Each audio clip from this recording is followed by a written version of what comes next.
Welcome to Sunup on 7. My name is Renata Samaskad.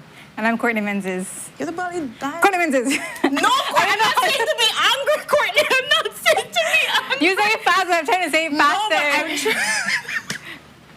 No, I don't have any flair to my name. I was trying to put a flair, Courtney. I don't have that. Like how angry, like you hungry. Somebody feed this girl, give her a cookie. Yes. We're excited because, of course, we're sharing space together. And we have dynamic segments to talk about. I'm sure a lot of persons have been seeing it circulating about the different fundraisers and the push for Miss Milagro.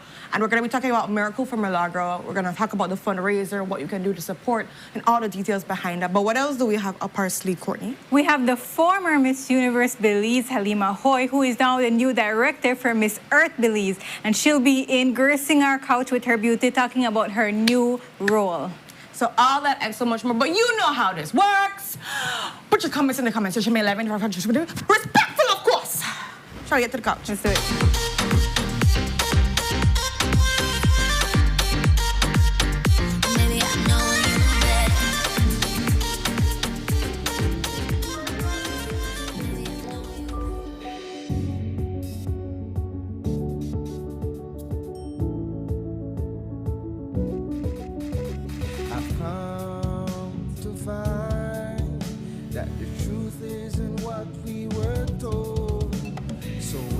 Everybody on Sunup. Seek the answer that's worth looking for today.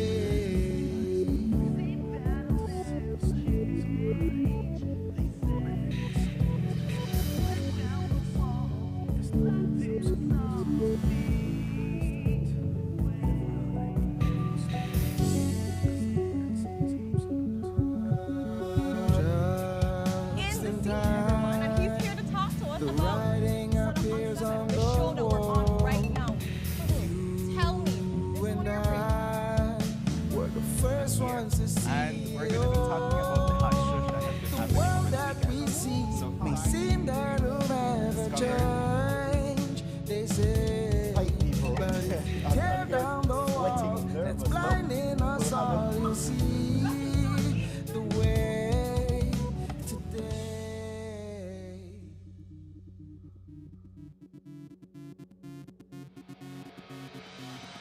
A place to call your home.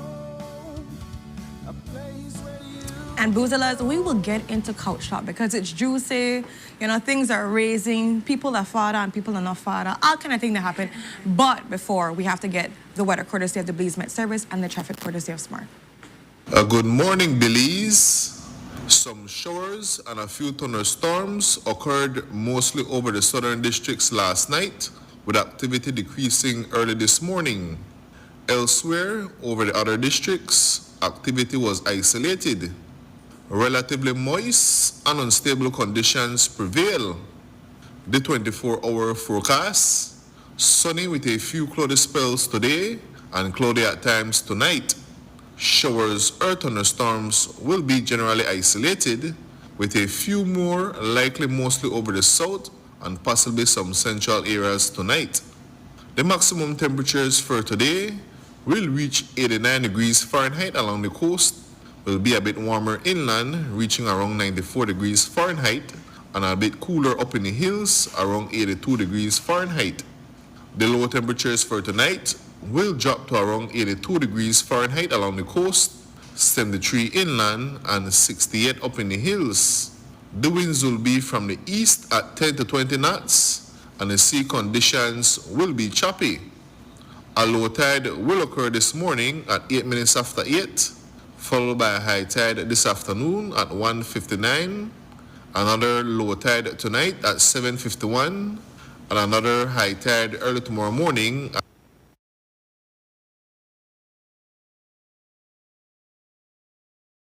Conditions will be choppy.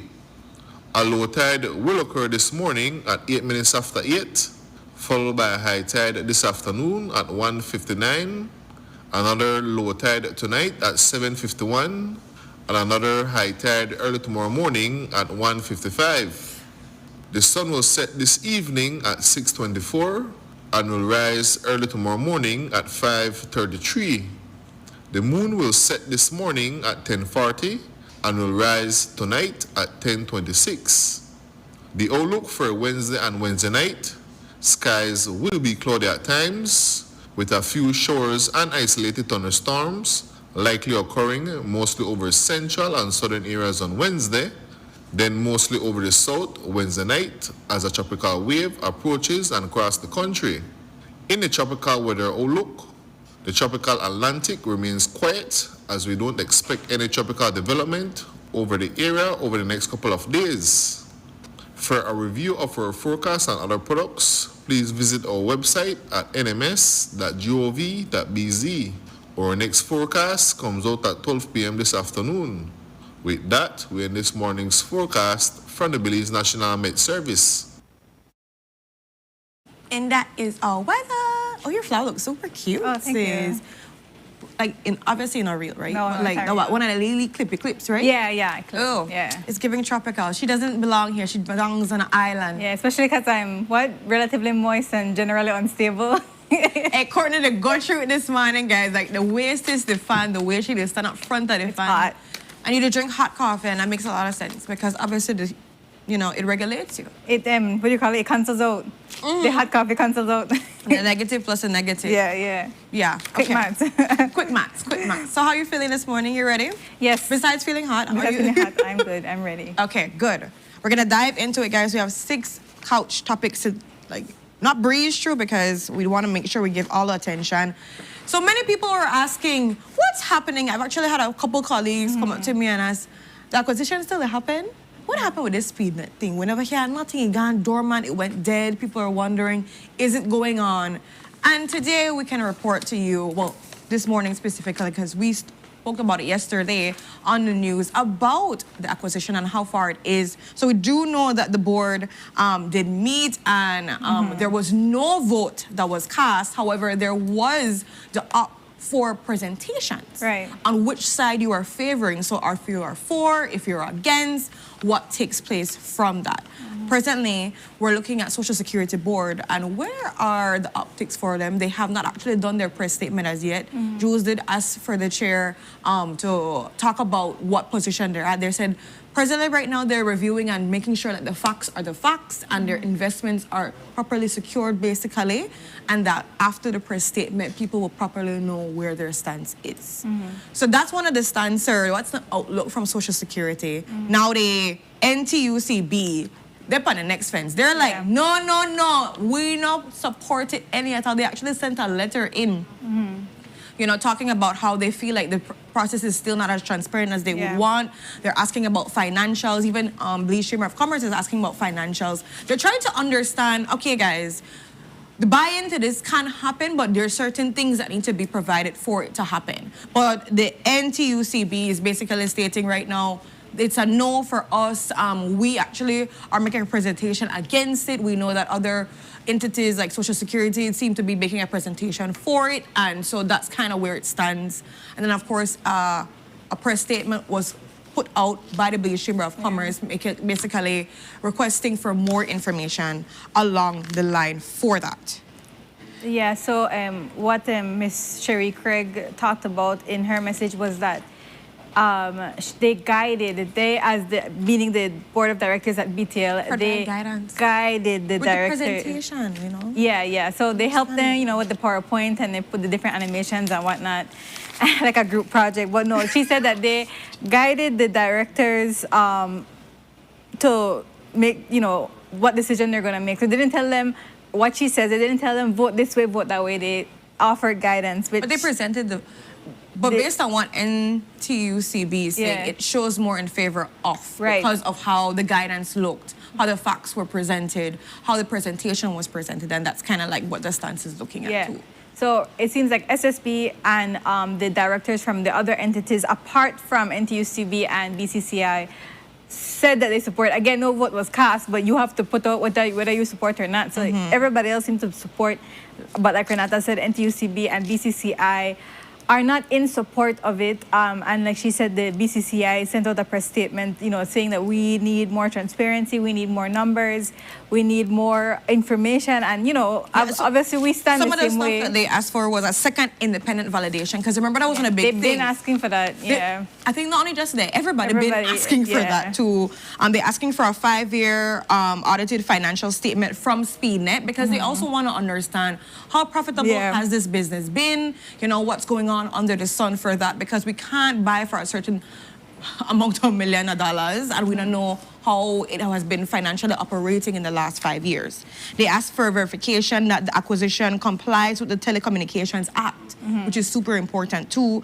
And they want stronger competition laws put in before the merger proceeds. So I would want to, that one for me specifically does show that they're not completely against this thing. And I don't think anybody's completely against this thing. It's just understanding things need to be put in place before this actually proceeds, finalizes, goes through, because you can't have it in a monopoly stance where there's nothing really to help deal with costs, with how we deal with this market and so forth.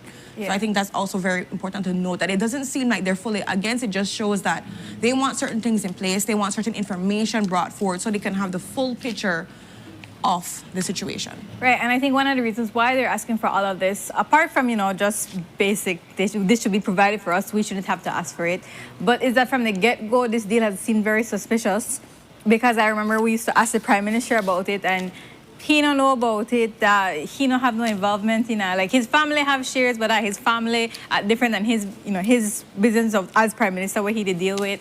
You ask anybody else, they don't know or they're not sure or whatever. And then it wasn't until like the deal was on the table that all of a sudden everybody know about it now suddenly like it appear out of nowhere. But so like why lie or why misrepresent, right? So that already makes it suspicious as it is. And then there's a one query that people keep asking, like, if you know that your competition is gonna die, why would you save them by buying them out? Let them die, let a natural death occur. Why bail them out? Exactly. Spend millions of dollars, Exactly. So, those were important queries that people kept asking. And again, there's just so much secrecy shrouding this deal that, of course, people are hesitant to support. And of course, we support the BCCI in saying, we need this, that information before, we can fully support this deal, if ever, because again, these are things that we shouldn't be asking for. These are things that should have been provided. The Prime Minister should have said, or BTL, somebody should have a press conference and say, these are the facts, these are the numbers, this is why we're doing what we're doing, this is how much we'll spend, but we always have to find these things out through the back door, and of course it erodes public trust. So even if the Prime Minister could stand up front of you now at this point and say this is the reason why, you still are hesitant to trust that it is in our best interest. So yeah, again, like she said, no vote has been cast, so we have to wait and see for when that actually happens. And I'm looking forward to also see SSB's put out, because like you mentioned before, it's not necessarily guaranteed that they said they're in support, but based on how the guidance is set, so based on how they're looking at the facts and the investment that they have, in this overall acquisition, that's what kind of driving how some of their buy-in is going. And we're looking at the other parties not saying no, we're just saying things need to be in place if there is this supposed to proceed and go on and go forward from there. So there are good comments being posed for all of it under the sun, and we're gonna see exactly, because like we said, the NTUCB did send a letter out to BTB asking for more transparency BTL asking for more transparency, asking for sufficient independent due diligence, competition concerns they talked about the corporate governance, that it wasn't issued in the right way and addressed, and so they're asking about all these things. So people are proposing like, hey, just give us the information. The question now is, based on these presentations, these guidance, these things are taking place, what would be the next step going forward from there? How will this properly end, and will things be put in place before we can be able to proceed properly? Yeah. That is the big question for persons to understand. Right, so moving on to our other topic, topic number 2, how a hairdresser almost became a BDF weapons supplier. Boy! The silky smooth, no? This silk. I'm gonna tell Courtney, we're just crazy about this, right? Like, you know about the silky smooth, you know about making curls pop, baby boo. You know about, like, you know, this side and that side, maybe making sure the colors are where you need to be. You cut the correct highlights, like, you don't miss. But when you think about ordering weapons, the proper weapons, knowing what to do, all of the nitty-gritty of it, like, that's all. That's not like you to just to get food. Right, and that's for our military. This is for our military, this is for our national defense. Like, this is a whole different ball game. Going from the silky smooth to like pew-pew. national defense to the pew-pews. Like, I am just like flabbergasted when you think about the whole aspect of it. And so we reported on the story and just basically stating that she, specifically this hairdresser that's very well known and prominent, Miss Maria Estela Recinos. Yeah, Recinos. Sorry, I'm trying to find her name exactly. That she was apparently, there are two sides. She's saying that she was not approached. We have reliable sources saying that she was approached about this, to put in a bid for this, being a hairdresser. She's denying that she was approached. But in that overall idea of her putting in a bid, she did put in the bid. It was not successful, like we mentioned before. However, in that same idea of putting in the bid, she was going around to very much licensed guns dealers, talking to them and saying, hey, can we partner with this? You know, it's not my necessarily my field and all these different things, but can we, you know, make we work this out together in that sense? Because I put in a bid and it seems like it might be favorable to me because they've approached me in that sense or so. Right. That idea behind it. But she's denying that aspect that, you know, she wasn't approached, that she saw it somewhere and, you know, she decided to put her hat in, and this is supposed to be the case in that. I think this caused a big outcry for persons because they're just understanding, like, where does the buck stop? I mean, we've talked about it yesterday with Jules about, you know, the nurse doing a painting contract, and then that was actually received. This one is just a propose of what was bid and did not receive it or so. But the aspect of what are we looking at when it comes to persons that might have political favor or might have some kind of level of Political connect. Political connect to be able to get these contracts, to be able to put in these bids, to be able to do these things, right? Because, of course, the bidding is open to everybody. But what if she had gotten this thing for real? She did actually get her license afterwards, so it's like she could have been able to get into the field. Yes, so her story is that she saw a bid as an aggressive businesswoman, as she I can described put my hand in herself. there, you know, because I don't do all the things. Yeah, Why not she add saw, gun? Yeah, so guns she saw to it? this bid for military-grade weapons for our BDF and said, let me try. Nothing beats a try. You don't happen to wonder, like, imagine she bid middle of the flat and this person here had to make it beautiful because, yeah, she does her thing and she's well known for it. And she must have been like, you know, I'm going to do it. Right. I'm going to put my comb in. I'm going to go right in, dive deep. Like, Yeah, so then she applies for her dealer's license. And then after that, she was spoken to after that. But she said that she had already had her own contacts, not like political, had her own contacts, so she saw the bid, whatever. Then, you know, again, she didn't get the contract, but, you know, like Renata said, our sources tell us that she was reaching out to persons who numerous different dealers who that have license. Who are like, who know what they're talking about, who know what they're doing, reaching out to them and then asking them, could they to get them in? Yeah, or like, I could go on this group project together. Right. You know? No, it's crazy. Like, I got Sonny buying. You got the license. Right. Let's go make this happen. It's insane. I don't personally buy that somebody who has, if you know nothing about a certain topic or a certain subject and you say a bid for that, it's like if you're applying for a job, if you're, you know, you've studied one thing your entire life and then there's a vacancy for a nurse somewhere, but you study a different thing. What you even if you apply to be a nurse, again, nothing beats a try. They're gonna look at this and say, okay, but this person studied English. What are they doing here? Like, you know, study literature, whatever. I never applied for being a nurse because I studied English. And I trust you to do no kind Exactly. Who would trust me? I don't trust me. I would never, like, you. I don't trust me. You never did the vaccine. Like, nothing. Not. Bye. No, exactly. So, you know, it's hard to believe that somebody saw this bid for something that they have no knowledge in. Try. And say, well, make I try provide weapons. This isn't even it's not food. If it's food, Or, maybe you could cook. Maybe you know how to buy I chicken. don't know how far stretch. Yeah, me. maybe you have a chicken connect. You could have a chicken connect, and you supply the BDF with chicken, or you make your own spices, whatever it is. But this is something completely different. Like this is These are y'all like with a jack of all trades. Okay. a master of none. A master of none. Right.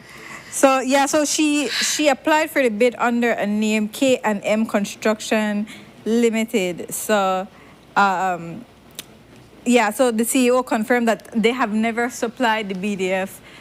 So again, it's how a hairdresser almost became a weapons dealer. But it's like what Renata says, where does the buck stop? At what point is it too much, too outrageous? What more is left to be seen? It's going to get to a point where we say it can't get worse than this, and then it'll get worse than this. So we just have to wait and see what else comes out, because I believe more very outrageous, ridiculous things are going to come out, and then we're going to hear a bunch of other excuses like what we've been hearing right now. Yeah, so just looking at, oh man, this is for the bid. What you know about body cams and yes, it was drones? 56,000 rounds of 5.56 ammunition, 35,000 rounds of 9mm ammunition, 30 M4 carbine rifles, night vision goggles, med-evac stretchers, a specialized boat engine, body armor, and medical stretchers, among other things. You know what? I know it's a master, because you know what? I'm not choosing violence today. But the good thing is she did not get it, which is good, because I would be very concerned. I'd be concerned. I'd be concerned. If I had a BDF soldier that watches, I'd be afraid. Yeah. And there's only even so much, insight somebody can provide for you when you really don't have expertise in it. Exactly, yeah. So it's really out of the left field. But again, did not receive, and so we move right along to a very unfortunate situation that took place with two gentlemen. I'm gonna find their names right now for you, because for some reason, Mr. Albert Vaccaro and Mr. Samuel Chi, that went out to Samuel Chi specifically as a resident of San Hill, and both of them went out to go do fishing. It was supposed to be a normal day and everything. They went out in the morning at around 7 p.m. Their family realized, hey, where are them? Something, this is off. They normally always get home, so they alerted the Coast Guard and everyone too, and so they did a search and rescue for them. Thankfully, they were able to find Mr. Albert Vaccaro. He was found around midday. However, Mr. Samuel Chi is still missing at large. There was false information going around, guys. That he was found. That said that both of them were found, that scary. everything is fine. That is not the case. The Coast Guards are the official persons to be able to listen to when it comes to these search and rescues, and they said nothing is the case. We can report that this morning they've already gone out. There was a next search and rescue that took place, and they're probably out right now on the seas. It took place around 5 a.m. And they're trying to see if they can find Mr. Samuel Chi. Mr. Albert right now is not in the best state because of, the harsh conditions that he had to undergo and the dehydration and everything. So when he was found, he was first taken care of at the Belize Coast Guard's base. And after that, they realized that he needs serious more attention and everything. And so he was taken to KHMH, where he still remains. And, he's undergoing care. What I can also make mention is that he's not in his right mind presently. Like, he's not able to regurgitate, what happened. So we don't know if it was, somebody came and attacked the boat. We don't know if it was natural causes. We don't know what exactly is the situation, because he's not in the present state to properly explain anything. He's just trying to recover. And we're praying the best recovery for him. And we're also praying that, Samuel is found as they go out today to be able to search for him. Right. And then Vaccaro was found southwest of Hicks Key, which is approximately 10 miles north of Belize. Whenever we hear stories of or reports of people getting lost at sea, it's not, we don't have a lot of, it's hard to be hopeful, because that's Sea so vast. it's so big. There's so much places so many that you things could could be able to happen. drift to, Exactly. yeah. You could be stuck between something so many things can happen to you, and we know that there is a lot of violence on the sea as well as it relates to, fishermen are always being, I won't say always, but frequently being attacked by pirates. We also have a lot of drugs that move back and forth on the sea, which put people in very precarious situations. We've always heard fishermen, especially on the south, complain that it's not safe for them to go out into the sea because they're being attacked, they're being robbed. Many things happen, so, it's very difficult when a loved one gets lost at sea. And we have, in this newsroom, we have reported on many cases where not even a body was found. Yeah. That person is just gone. Family doesn't even know properly, Right. anything. So we are definitely hoping that that's not the case for Samuel Chi, and that his family can get, we hope that they find him alive, but at the very least, some kind of closure. And Mr. Vaccaro, we hope that also he can Make a speedy recovery. yeah, and be able to give a report on what happened, because now, for public safety, you have to know whether this was an accident or somebody attacked them, targeted them. It's important for them, for the public and other fishermen in the area to know. So definitely, we're gonna keep our prayers out. We know, again, they are out right now presently. And they set off from the Vista Del Mar dock this morning around 5 a.m. What I know was really great about this search and rescue is that they were saying, guys, just bring out your boat. At this point, we're going to provide the fuel. We just really want people to come out. We need this search and rescue. We need all hands on deck to be able to do it. So I'm praying that they can come back and say that they have found him. So we'll keep you updated on that. And also, please be mindful, we will listen to the Coast Guard on these very pertinent, specific details if he is found. Right. And then we move into our fourth couch topic. And the former National National Evangelical Association of Belize. Woo! Okay, president was found guilty of rape and sexual assault. He was found guilty of 2 counts of rape and 1 count of sexual assault specifically. The verdict was delivered by Justice Antoinette Moore in the High Court in Punta Gorda. The charges stem from allegations made by a 35-year-old woman relating to incidents that occurred back in 2024. During this trial, the complainant testified that she endured threats before even being able to report the incident, and she became emotional, when delivering the incident because of all the trauma that she has gone through from this. So the proceedings had to be briefly adjourned to allow her to even go back on the stand and be able to, say her story and say what took place. Justice Moore found the complainant to be a credible witness and convicted her nonetheless on all 3 charges, and the sentencing is scheduled for next week specifically. So under Belizean law, Hernandez faces a minimum of 8 years imprisonment and a maximum sentence of life imprisonment. So we don't know exactly, again, what the sentence is going to be, but minimum at 8. Right. So he's 67 years old. And he had a stroke. And he recently suffered from a stroke, and he was represented by attorney Leslie Hamilton. Yeah, in these cases of when religious leaders take advantage of people like this, it's always a little jarring. Yeah, because 100%. Yeah, you don't expect that, especially if this is your pastor, you trust him, wholly with your life, sometimes with your children. So it's incredibly jarring when something like this happens, but also it's jarring the frequency with which it happens. This is not, our first pastor who is accused of doing things and or convicted of doing this type of crime. And, this woman was very brave to come forward because, when this is a well-known pastor, and when it's a well-known pastor, you have a whole community against you. Yeah, because everybody everybody that my pastor would have never done that, but you can't swear for nobody. I will never understand that. I believe victims all the time, and we've seen a situation where a young girl came out against a pastor, Pastor Mervyn. Yeah, a lot of people were on the side of Mr. Bedram, yeah. A lot of people were on his side saying, yeah, he would have never done that, he's this, he's that. But you don't know that. You weren't there, you can't swear for him. And then there were several women that came up after from there, because I remember from that case, it wasn't just one. Yeah, exactly. There were people that got the confidence to be able to talk about it. Right, and you have to ask yourself, why would these women lie? What do they have to gain from it?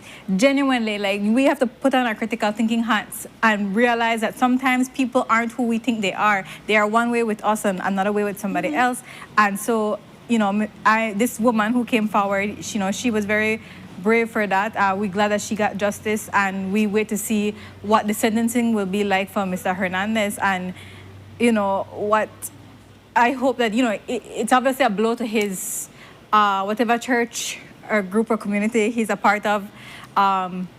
We hope that they can push forward, even because obviously it hurts. No, it hurts, and there's so much different pains that people can receive from the church, because the reality that persons have to remember that the church is not necessarily four walls or whatever that building. The church is the people. Right. And people are super flawed. People are sinful in nature. People have their desires. They have all the temptations and so forth. And when people give in, they hurt other persons out there. And this is the perfect example of seeing that. But what I would want to say on that same note is that, for this congregation, as they try to navigate it, let they not have their faith or their thoughts of what God is be wavered by because a man misrepresented what God is supposed to be. And I think that's also very important when it comes to church hurt in general, because again, people will hurt people. People are flawed. People are not graceful. They're not righteous. They're not all of these different things. Don't let people deter you from seeking God, and don't let them waver your faith, because they were flawed, but God isn't. And so I really hope, and I want to put that message out there. And I'm hoping that the church also, for persons out there, understand that people fall short, and we need to stand up and speak about these things. And I wouldn't say normalize it, but also make it safe enough that persons can feel, regardless of what level of leadership somebody has in a church, that they can be able to say, hey, I didn't feel safe when they touched me, talked to me, invited me for something along that line, because it's beyond just speaking about billboards or whatever it is. It's about talking about the people in the church that are supposed to be fed with the word and supposed to be protected and loved upon. So I'm hoping that the religious leaders out there, this association can stand beyond just looking at, okay, this was our former president, et cetera, and understand it's a bigger issue of how do you call out everything, not just some things. Right. How do you stand for persons in general and let people feel like they're heard, they're seen, they're cared for in that way. So I think the church has failed a lot, and people have failed in that regard of making other persons feel safe for the church. There's a lot of church hurt going around, but reminding people again, it's just people being flawed and being sinful. It's not God. They misrepresent God a lot of times. Heck, Jesus was crucified by same religious people. So I just throw that out there for persons to understand that context and remember that when your faith feels wavered, when you feel like a little bit lost or hopeless, when you see things like that, this is not the first time. It's not going to be the last time. People will sin and be flawed. It's just about us standing up tall. Right. Right, and from there we're moving on to our next topic, number 5. Lanley says, I am your father. I will let you lead upon this because I already hear how you tell this story. According to this story. So, okay. as you all know, the house meeting, this was like one of the longest house meetings I've ever seen. This was like 12 hours. Jeez Louise. On Friday. It started late, like 11, and it finished like almost midnight. So we have like 13 hours. You mean that the entire time? Of course not. I want to see, like, how dedicated you are. No. Courtney's like, no, it's not that. No, I clock off at 7. No, but I left the meeting like early, like 2, because, we got the interview with the Prime Minister. After that, there's no reason for you to stay because the whole thing is being streamed. So we left pretty early. And when I left work that night, the meeting was still ongoing. So, of course, we didn't get to see the hottest parts, which are mostly in the adjournment. So yesterday, going through the adjournment, and then Ms. Panton stood up, Mr. Chang, and then Mr. Hillock, the area rep for Queen Square. He stood up to talk about the forestry issue, talking about Mr. John Pinello and the interview he gave and how his song's culpable. And then he talks about Arch Timbers, which, as you know, is co-owned by Mr. Arturo Pulido. Yeah. Now, when we first became aware of this 30-year logging license in a reserve, of course, we reached out to the Minister of Sustainable Development, Orlando Habet, who confirmed that it was his relative. Okay. Later on, we found out that it's not just your cousin, your sister, brother, whatever. It is your son. This is your picnic. Your picnic, your flesh and blood.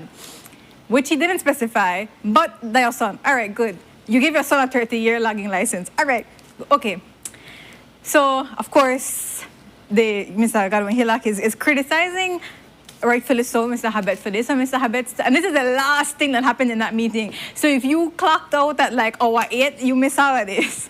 The last thing that happened in that meeting was that Mr. Habet stood up to defend himself, of course. He said, I don't defend, he never even mentioned the Pinello thing. He didn't try to He didn't worry about that. And this is when he's concerned. And then he starts talking about, he reads from the laws that, yes, you can give long-term sustained licenses. It's about 20 years to 40 years to actually give one. Yeah, and you can't do it in a reserve. You can't do it in a national park or some next word he said, but in a reserve, a forest reserve, specifically, you can.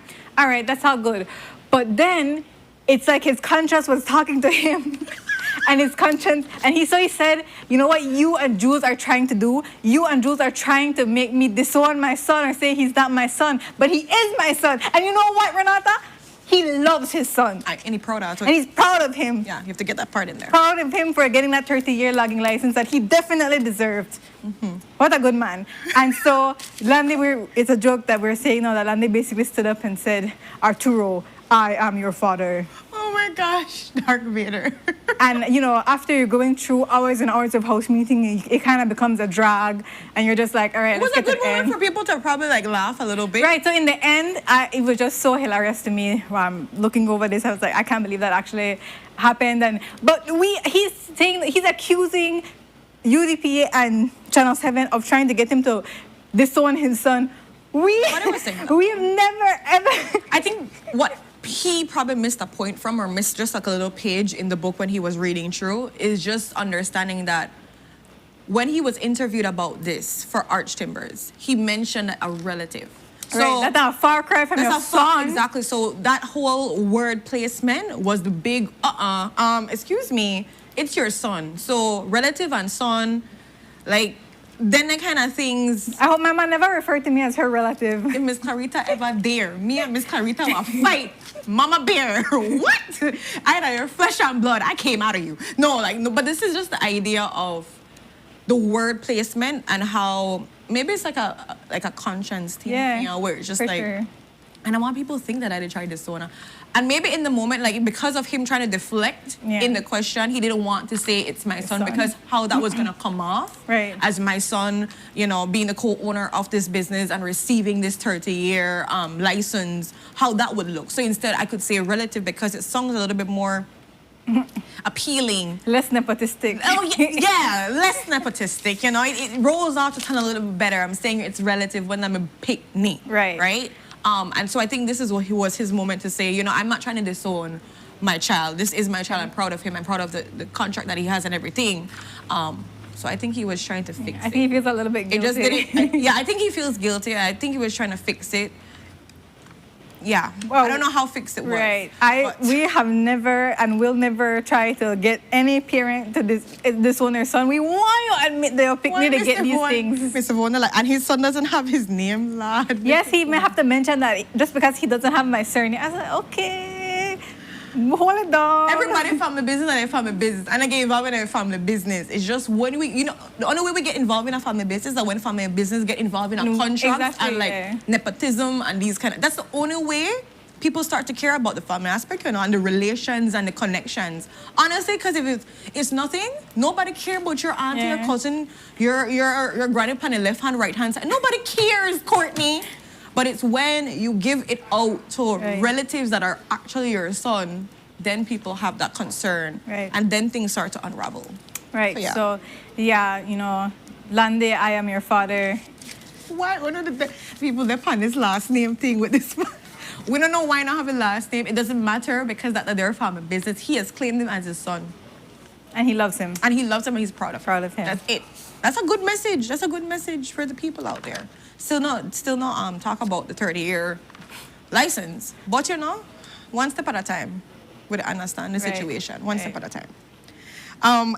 So let's move on to our final man, I can't. I know they listen to on a chat number because now they just start talk about different last names and different ministers that have last names and their relatives and all kind of things. Yeah, we know a lot of ministers have children elsewhere.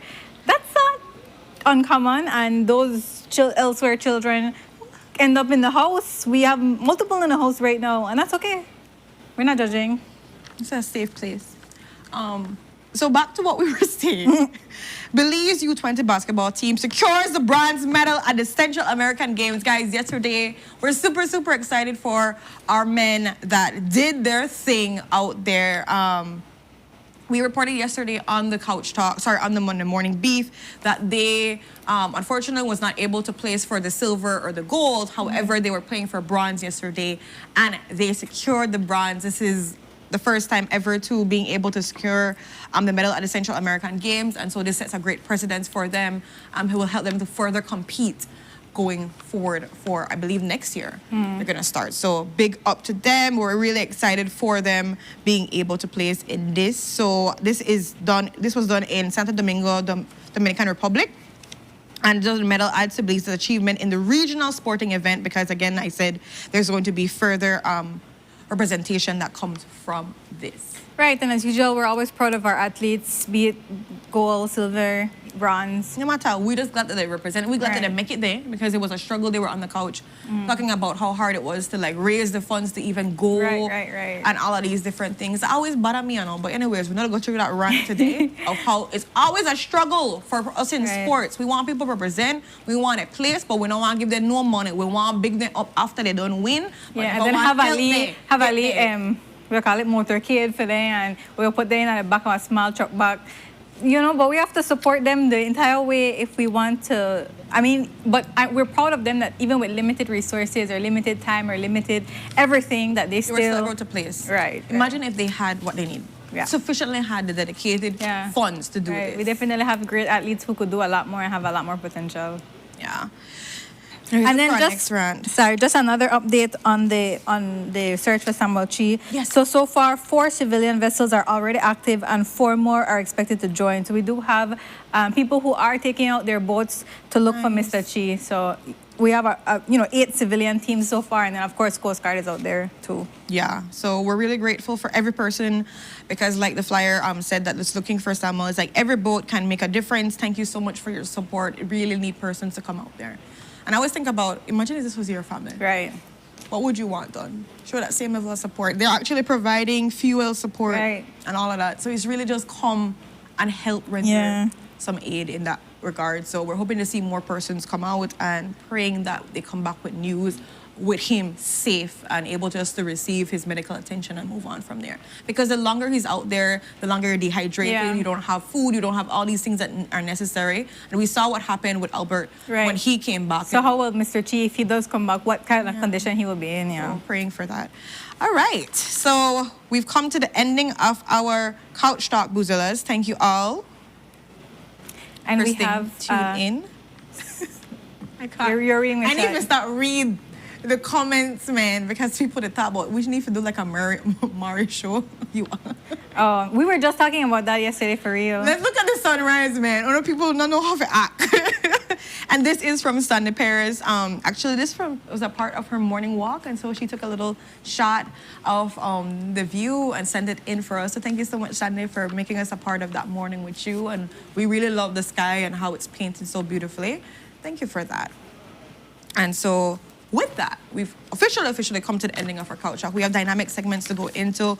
We're going to be talking about the Miracle for Milagro. We're going to be talking about Miss Earth Belize. The national, Miss Earth Belize. We're going to be talking about a campaign for one of the UDP Dangriga mayor candidates. So stay tuned for all the conversations. We'll be right back.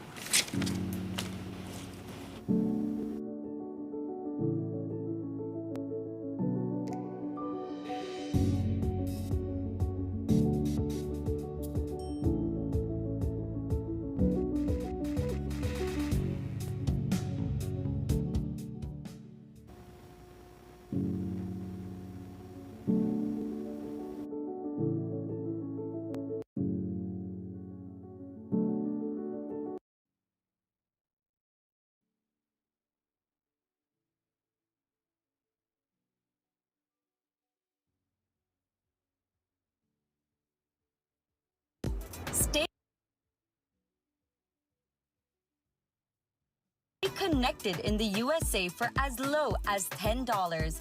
With Smart Roaming Data Pass, staying connected is simple and affordable. Get the data you need starting at 1,000 megabytes to stay connected to larger plans that keep you online while you travel across the USA. So you can message, browse, video call, and navigate wherever you go. No SIM swap, no bill shock. Just simple, affordable pricing. Activate easily by dialing *100# using the Smart app or online. Smart Roaming Data Pass. Staying connected the smart way. Smart, bringing people together.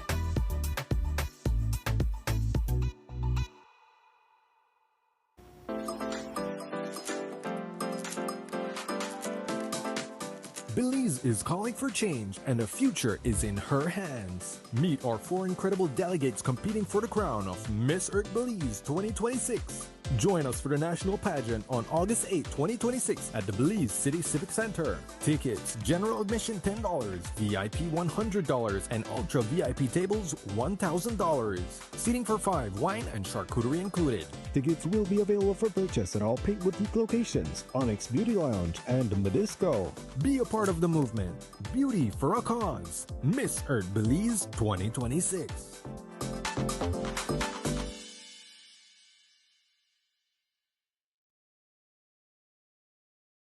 Nando's Wholesale is the distributor for the full line of Badia spices, including the original complete seasoning, the perfect combination of ingredients and spices prepared to enhance the natural flavor of your favorite foods. Also, cinnamon powder for all your desserts, fruits, and beverages, and as special dishes. All these are available in commercial sizes or restaurant packaging. Nando's products are available at your local retailer or contact us at 222-5000. From Corozal to Toledo, Nando's is proud to be serving Belize as its #1 wholesale distributor for over 35 years.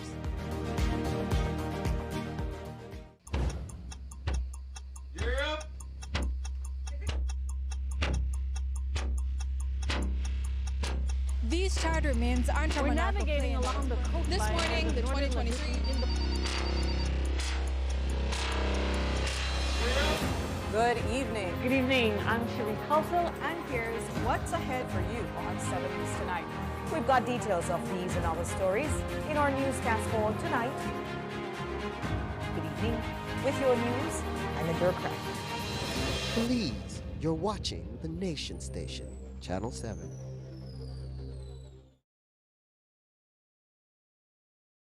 Wake up to positivity and inspiration. It's a fresh and diverse twist on your mornings. Tune in to Sunup on 7 every weekday morning at 6:30 a.m. right here on your Nation Station, Channel 7. It's the morning show you don't want to miss.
And we are back, Bozilas. Thank you for everybody that stayed tuned. Thank you for comments. Some of them we could not read because, of course, I don't know why we can't read it.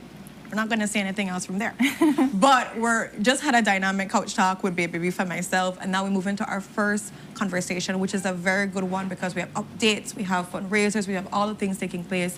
Like I mentioned in the intro earlier, that a lot of persons were talking about Miss Malargo and what took place, and there was so much solidarity happening, and we get to talk to 2 event organizers right now about everything under the sun when it comes to events, her status, and then some more. So we have here on the couch Miss Jody Pott, who, like I mentioned before, is an event organizer / dancer and a big support. Good morning, Jody. How are you doing? Good morning. I'm doing well, thank you. And then we have over next to you Miss Christy Wong, who is another event organizer and a dancer. Hey, Christy, how are you? Hi, good morning. Thank you. I'm good. So thank you guys for being here. Like you mentioned off camera, that we have good updates to be able to share with persons, and of course talking about the fundraiser. So I think for persons, so just to put in context, we're gonna start with you, Jody, just to find out like what is the present situation, what's the update, so people can fully understand why we're having these fundraisers and what's going on. Okay, sure. Well, thank you for having us once again. Unfortunately, on Tuesday, Mrs. Milagro suffered a brain aneurysm. So that was a medical emergency.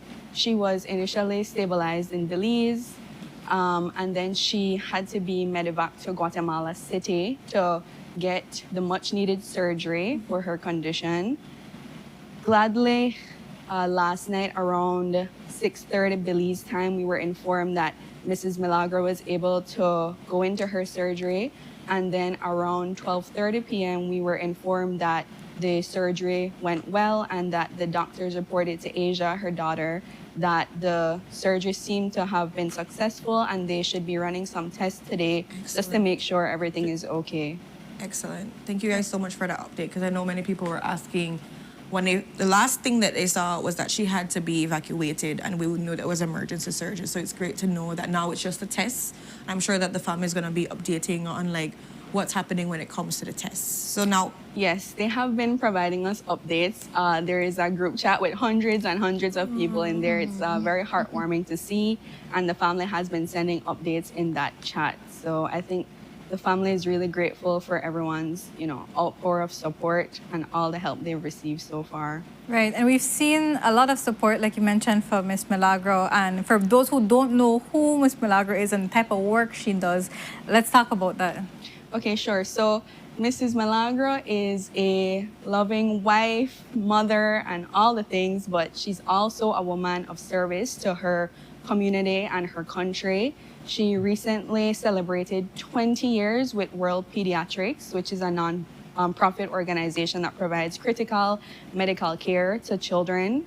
She also has been involved in BCVI as a parent, as a parent on the board. She also has been involved with Friends of Pediatrics. She also has been involved with the Cancer Society and assisting with different cancer awareness and fundraising events. And she is just really a person who is always willing to help and serve her community. And I think that anyone who has come in contact with Mrs. Milagro can feel that sense of support and that sense of responsibility that she has to her community. She really is a person who just loves to help people. She's helped thousands and thousands of children, and by extension their families, through the work that she does. And so Mrs. Milagro has stood up with us and our community for over 2 decades. So I think now it's time for us to stand with Mrs. Milagro in this difficult time. 100%. And she's just a very light, bubbly person too. Like if you've ever been able to meet her, she'll make you laugh. She have like one of these spunky personalities too. So yeah, that's a great way to describe her. She's always so positive, so spunky. Yeah, that's a great description. Yeah, so it's great that, people have been standing up. I saw so much comments over the weekend. I know when we spoke to, you were saying that we're going to be able to have you guys on the show. So it's great to see it materialize and see all that's been happening. And so now we're going to move into you, Christy. Tell us some of the fundraisers. I know there's a present dance one that's taking place, but I know numerous ones are happening also. Could you share with us, like, different realms that we're working in? Yes, of course. So as you said, multiple fundraisers are happening. First, I would like to say I think you could donate directly to Mr. Joseph's Atlantic Bank account. They also have Zelle for any international people who would like to donate as well, directly to his account and Aisha's. I think it was shared earlier. Apart from that, there's a GoFundMe going around. It's being shared on Facebook. I guess if you can, I think you can type it in and it will show up as well for that GoFundMe. There's a pop-up happening at Brew this Saturday coming, the 8th. and some of the proceeds will go to Miss Milagros' medical expenses.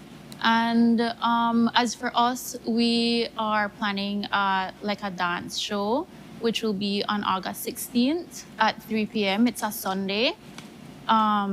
We have tickets on sale already. Tickets are for $25 each. It's first come, first serve seating.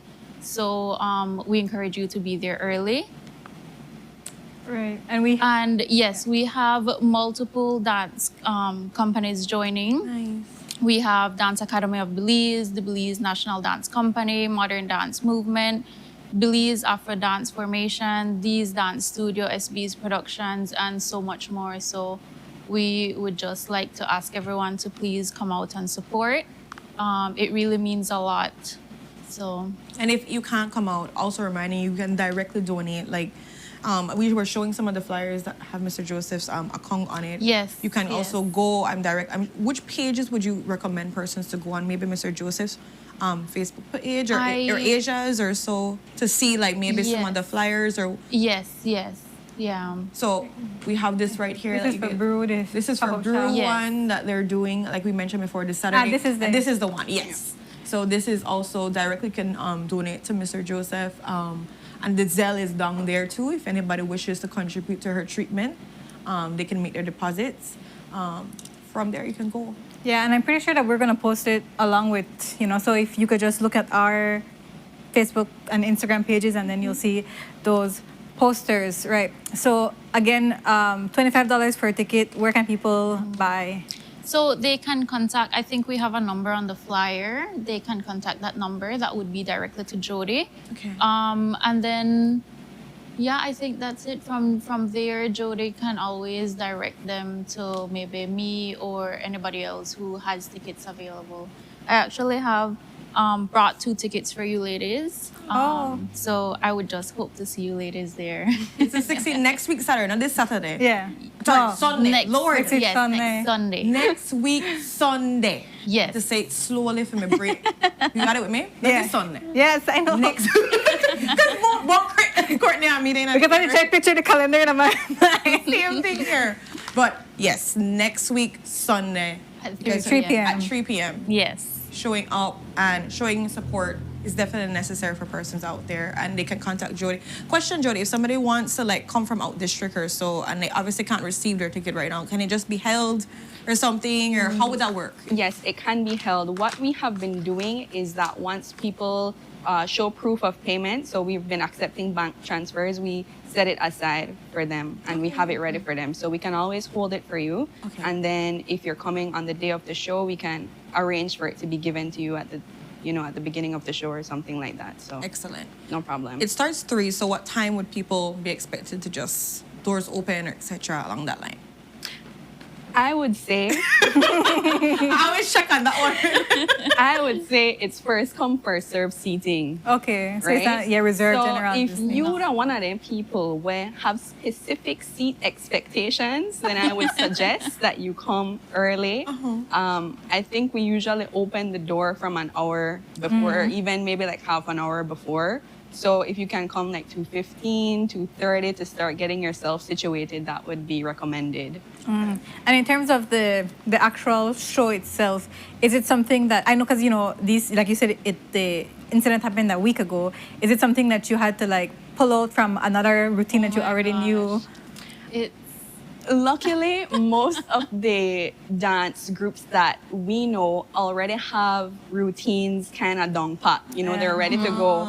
So it's just for them. Yes, they're very professional, very awesome. Big up to them. So it's just for them to choose the pieces that they are comfortable using, and then we pull it all together. It's going to be a very diverse show.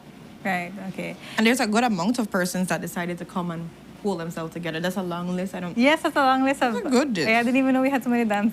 That means you need to go to the show. Courtney, you have to go to the show if you never know we have so much. I know a lot of them. I know the one Angie's a part of. At this point, and of course. We're very grateful for all the dance companies who actually, as soon as Jody started reaching out to them, they were so willing to join, and we're so grateful for that. Right. Now, let's just talk about Miss Milagro again. And in terms of what's expected, is there any other treatments that's expected, or any other surgeries, anything like that? Well, for now, I don't have any information about any other surgery per se, but I do know that the road to recovery should be a bit longer. You know, after the surgery is done, you still have to do checks and you still have to make sure that everything is in order. So I think even though the surgery went well, we still need to keep her in our prayers and still, you know, keep supporting the family because recovering after something like that is it takes a while. It does take a while. Yeah. And did she? Well, you know, I know that she's been going through this. Did she, before this, mention like, "Oh, I'm feeling bad" or anything like that? Before the incident, she was complaining of a headache. Okay. And I think it was described as a really bad headache, like worse than a migraine. And so it was shortly, like a couple hours after that she needed to be rushed to the hospital. Yeah. It happened so suddenly. Yeah. Yes. That's how those things normally take place, Yeah. to be very honest. Yeah. I'm just glad, like I told Jody off camera, that she was able to get there in time. And now it's just now to monitor it. So for persons that are wondering if they're thinking about like the funds that she's already taken the surgery, these funds are towards medication, treatment, to make sure that everything is running as tests were done and the emergency evacuation and all these different things. These things have costs. So all these funds are going directly towards her medical expenses and her recovery. And I'm sure she's there with some family member that has to be afforded too, to stay, so all these different things for people to understand like what the funds go towards. 'Cause I think that's also a question people wonder, like, okay, surgery done, what the money is going to be used for. It's to pay for these, or you guys can also let me know. Yes, well, the medical expenses do add up. She was taken to a private hospital in Belize and she was there for 2 nights. So we know that that can add up. You know, a plane ticket, just a regular plane ticket is pretty expensive. So imagine being like medically evacuated on a plane, you know, that also adds up. And of course, it's a very serious surgery that she went through. So those things definitely add up over time. And so the family still appreciates all the support that they can get. 100%. So guys, there's numerous ways that you can be able to donate and sponsor for our viewers that are abroad, that know and have been impacted by her work. Like Jody was mentioning, so much different things that she's dabbled and put her hand in, but all service towards Belizean people, all making sure they receive their medical attention and everything. And now so we see Miss Milagro in that position that she needs to receive that support and love. So it's only fitting and only right that we provide. Right. It's always sad to see a medical professional or healthcare professional or somebody who gives so much of themselves in a position where they require so much too. It's always this is our part to stand with the family, stand with Mrs. Milagro. And a lot of persons are in here like, yes, miracle for Miss Milagro. We know that right now it's been a successful surgery. It's just now to see, because these things are tricky, so you have to make sure all the tests, everything that's been administered is administered properly, and she has to be observed for a period of time. So all of this has cost, and so every single dollar what you give goes directly towards her. Right, so you can directly deposit on the account and the Zelle that we will be posting. You can, then the brew pop-up shop is this weekend, this Saturday? Yes, this Saturday. What time? Sorry. I don't remember. Well, yeah, so brew pop-up shop, take a look at that. And then next Sunday is the dance show, at 3 p.m. Come in from 2 if you don't want to sit up close. And then, tickets are $25. So And there's also the GoFundMe going around. Right, the GoFundMe going around. So multiple ways to donate and to assist Miss Milagro. As we wrap up, is there anything, final words that you guys want to say? I think I just want to say thank you for the outpour of support from Belize. Both the Belizeans in Belize and the diaspora have been assisting a lot. Thank you to all the dance groups who agreed to participate on a pretty short notice, because 2 weeks is kind of difficult to create a show. So thank you to all the support we've received, and the family also thanks the public. Awesome, good. Well, thank you, ladies, so much for being on our couch. And, we wish you and Miss Milagro and her family all the best. Thank you. And good luck on the show. Thank you. So with that, guys, we're going to be going to our next commercial break, and we'll be right back. Stay tuned.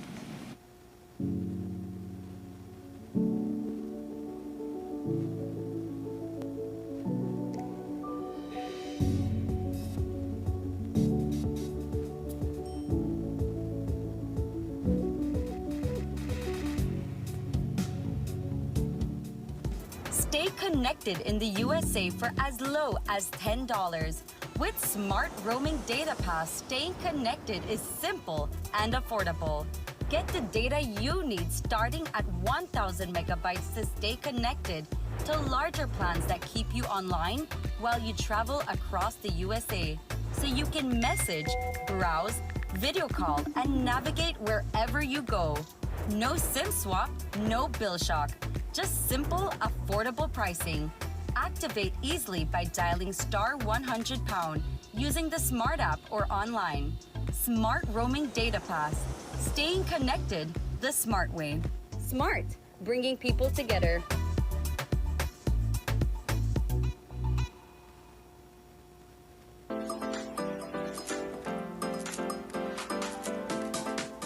Belize is calling for change, and the future is in her hands. Meet our 4 incredible delegates competing for the crown of Miss Earth Belize 2026. Join us for the national pageant on August 8, 2026 at the Belize City Civic Center. Tickets, general admission $10, VIP $100, and ultra VIP tables $1,000. Seating for 5, wine and charcuterie included. Tickets will be available for purchase at all Pink Boutique locations, Onyx Beauty Lounge, and Medisco. Be a part of the movement. Beauty for a cause. Miss Earth Belize 2026.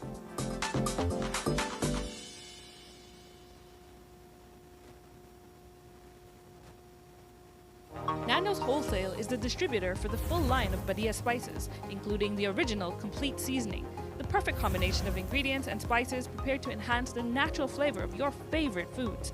Also, cinnamon powder for all your desserts, fruits, and beverages, and as special dishes. All these are available in commercial sizes or restaurant packaging.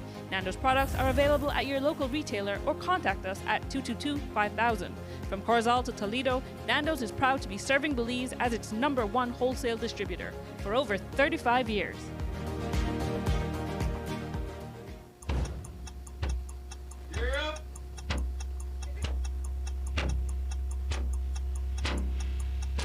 These charter mints aren't We're navigating along the coastline. This morning, the 2023 Good evening. Good evening. I'm Shireen Khalsil, and here's what's ahead for you on 7 News Tonight. We've got details of these and other stories in our newscast for tonight. Good evening. With your news, I'm Indra Craft. Belize, you're watching the Nation Station, Channel 7.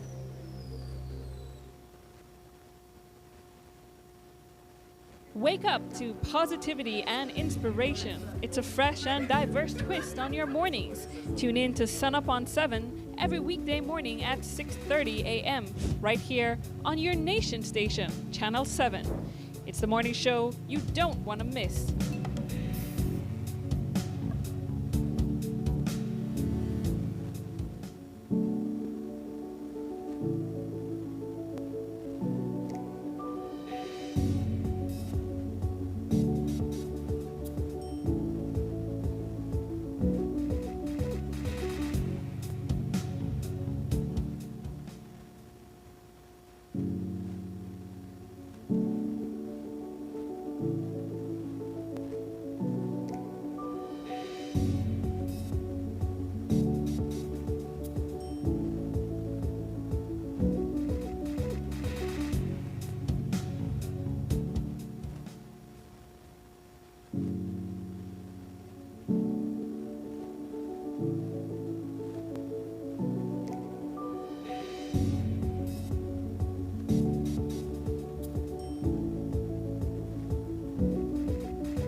Welcome back, guys. We hope you enjoyed that last conversation talking about Miracle for Milagro.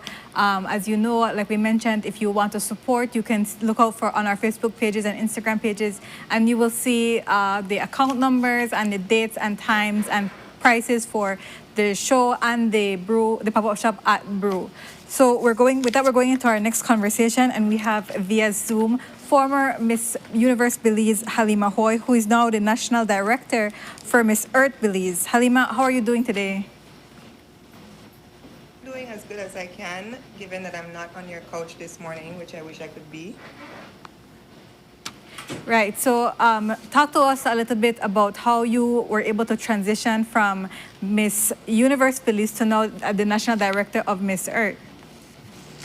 It was a little bit challenging at first to make the decision to go ahead and do so because as you may or may not know, I'm a new mom. Yes, congratulations. I saw pictures. Thank you so much. I appreciate it. And it's really hard juggling a newborn, baby and the responsibilities that come with it. But if not now, then when? Because it's a good time to start learning the ropes. It's a good time to start getting my feet wet into this. I knew when I stepped off that stage at Miss Universe that it wasn't going to be the last time that I was going to be involved in pageantry in Belize. And I knew that I wanted to go in a direction where I can lead and encourage other young women to take this step. So it wasn't easy, but it's definitely something that I wanted to do and I had in my plans. I love that. And so on that same note, because of course, you have great expertise and knowledge when it comes to pageantry, how do you see, or what's your direction looking like when it comes to Miss Earth for Belize? It's definitely a collaborative direction. The board members and I, we share the same goals. We want to see, first and foremost, pageantry become more popular in Belize. We also want to make sure that advocacies are strong, and Miss Earth is one of those pageants that promotes that, and it aligns closely with Belize. Belize is a great country when it comes to conservation and preservation and environmental friendliness, ecotourism, and that is something that we definitely want to see highlighted on an international stage. So it's something that we take very seriously as a board and something that we look forward to choosing the right leader who will represent that on behalf of our country. Right. And we know that Belize has won the Miss Earth title in the past with Destiny Wagner. Looking at the contestants going up this year, I believe, or this round, how is it looking? Talk to us a little bit about them. I'm sure I think they have been revealed by now. I've seen pictures. Yes, we have 4 incredible contestants. We have, and they each have their unique advocacies, which are very interesting. And I think it's going to definitely catch the attention of people on the international stage as well. So we have Vashti Thompson, who is actually a biologist, and she has done so many work with different organizations. She's worked with bats, with turtles, with birds, so it's very interesting to see how she will lead leading up to this pageant. We also have Miss Heavenly Bradley, who is a tourism management student, and she has her advocacy from waste to worth, transforming waste materials into creative materials. And we have Kendall Morgan, who is a primary education student, and her advocacy is paddling for preservation. So she's actually championing for the preservation of the river. And last but finally not least, we have Gwendolyn Galvez, who is actually a licensed tour guide, and she's worked with many youth groups promoting conservation. And she's also, she's in media and radio and podcasting. So she has that channel to reach out to different audiences. So they are very, very capable of promoting our mission and our vision as a group, as a board. And we're looking forward to seeing how they bring that to the stage this Saturday. So we know that the pageant is this Saturday. Give us the deets of where it's going to be, why people need to come out. Because I know that we've won Miss Earth, but for persons to understand how important this pageant is, how it stands on conservation, how it allows these platforms of how we take care of Belize. I think people don't necessarily always connect it fully to understand what it really represents for Belize when we think about how we stand with preserving what is for us, right? So talk a little about this pageant, what would be some of the things that people can look forward to for segments and why it's so important, to be a part of, to be and supporting this pageant. Yes, so like you guys mentioned before, Destiny Wagner had won this pageant in 2021. So Belize already has a name for itself at this international pageant, which is one of the big 3 pageants in the world.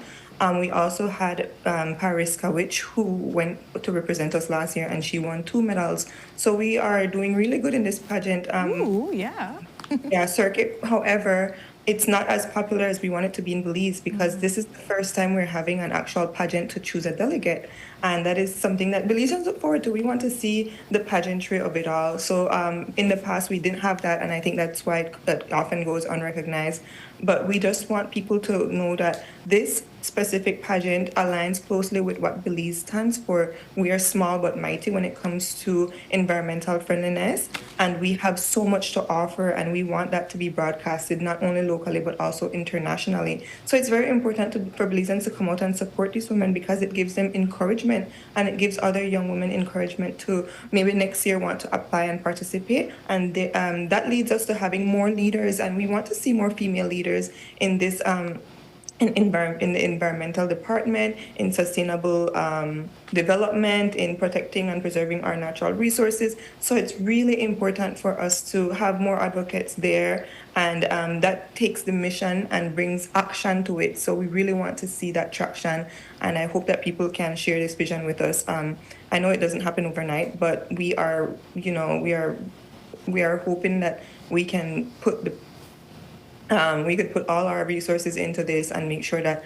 Belizeans are aware of how important this pageant is. So tell us the time and place that the pageant is taking place. So it's happening at the Civic, and it's happening, I believe, doors open at 7 this Saturday, August 8th. So I want Belizeans to go and follow our pages, look forward to what the women have to offer, read their advocacies and see what they're going to bring to the stage, because they're very unique. Yes, it's a pageant where we have the opening statements, we have the swimsuit, we have the evening gown, the question and answer, but we want to see how each individual partakes and brings their unique characteristic to the stage as well. And it's important for them to see that support. It's important for them to be encouraged so that even after the pageant, it doesn't matter who walks away with the crown, we still have 4 incredible advocates for our environment. I love that. So I know you mentioned before, Halima, that we didn't necessarily always have a pageant for this, so it was picking candidates. So on that same note, what are specifically the segments that people can look forward to, or what is your favorite segment for this pageant that's taking place this weekend? In the past, I would say swimsuit because I love to strut, and I love the energy of a swimsuit segment. But now, as a national director and as someone who's been through the pageant before, I would say the question and answer, because that's where you really see who can work under pressure. It puts the most pressure on you, and the person that can perform under that amount of pressure can definitely hold a national title for a pageant that is this important for our country. And what would you say to persons who are saying, well, this is just a pageant, they don't believe in the power of pageantry, saying, how can this possibly help our environment? How can this possibly help Belize? First of all, when it comes to pageantry, I always compare it to sports, because when we have sports, we have people who are practicing, we have people who are learning a skill, learning responsibility, learning discipline, and pageantry provides that for young women. They have to learn the skills of walking and talking under pressure, and walking in a swimsuit, walking in evening gown, answering these important questions and representing their country. And they learn all of the same qualities that you learn when you are in a sport. But specifically, Miss Earth Belize it's one of those, in my opinion, the most meaningful pageant, because it actually stands for something that aligns with our country and the values of our country. We want people to know how amazing we are at protecting our environment. We want more advocates. There's never too many advocates when it comes to our natural resources. 100%. Ecotourism is such a big deal as well. You know, we want people to come to Belize and know that we don't play about our environment. So it's definitely one of those pageants that the women do have a strong voice in telling the world what your country stands for and what your country is doing to be more environmentally conscious. I love it. Couldn't have said it better myself. And this is why you are the director, the national director. But I also want to remind persons of the cost of tickets and where they can get it to. Halima, I really want people to come out to this pageant. I really want them to see the hard work these women have put in, see the platforms, hear the questions, see the outfits and everything. Because I know that, you know, with everything happening, you are still working extremely hard, and a team that you have with you are working extremely hard to put on something fantastic. So remind persons again of the prices, where they can go to get tickets.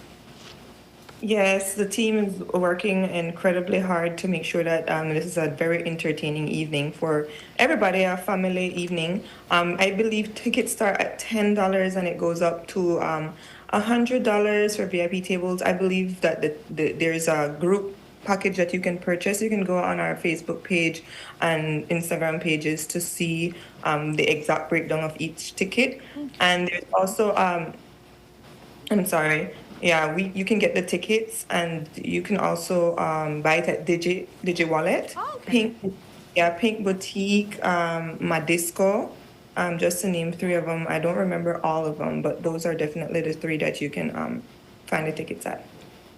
Awesome. So, guys, this weekend, if you want to support these 4 beautiful young ladies, come out to the Civic Center at 7. Doors open at 7. Make sure you get your tickets in advance. And let's support our young women, especially, you know, we have biologists, we have tourism majors, we have these people who genuinely seem to care about the environment. And we have a pageant that promotes the conservation of the environment. So it's like what Halima said, it's everything that Belize aligns itself with. And it's a chance to be out and see beautiful dresses and swimsuits and, you know, all the flair of pageantry. So Halima, as we start to wrap up, is there anything else you want to mention? Yes, I just want the people, the Belizean audience, to know that Miss Earth Belize is going to be here for a long time. We're going to continue to work tirelessly to ensure that this pageant becomes more recognizable within the country, and that everybody who's liking and sharing and commenting and following, they're a part of this movement. And it holds a lot of meaning, not just for us locally, but also internationally. So it's something that I really encourage everybody to learn more about and to support. We're not going anywhere, and we're just gonna get better. So might as well join the bandwagon now. I love it. Might as well join the bandwagon now. Come out and see a fantastic night that promised to be everything and so much more. I'm sure you've never been to a Miss Earth Belize pageant because it's the first time we're able to have one. So be the first to start the trend, to be a part of it. And like, you know, Courtney was saying, it's a chance for us to align properly and see people that look at pageantry as just being beautiful. This is literally putting advocacy, a platform for persons to talk about environmental consciousness, conservation, protecting all the things that we love about our country, and look good doing it. Right. How can you lose in this aspect here? Right. It's a win-win situation. So, You know, when the message is coming out of the mouth of a beautiful young woman, it's always received differently. So that's what we're trying to do here. exactly. So we love it. Congratulations to you and the entire team. We know it's going to be everything and so much more, Halima. And again, congratulations on your new baby and your beautiful family and everything. We're excited to see how this will go for this new journey for Miss Earth Belize. Always awesome to be with you guys, Courtney and Renata. Thank you so much for this opportunity. No problem at all. And with that, guys, we're going to go to our next commercial break, and we'll be right back. Stay tuned.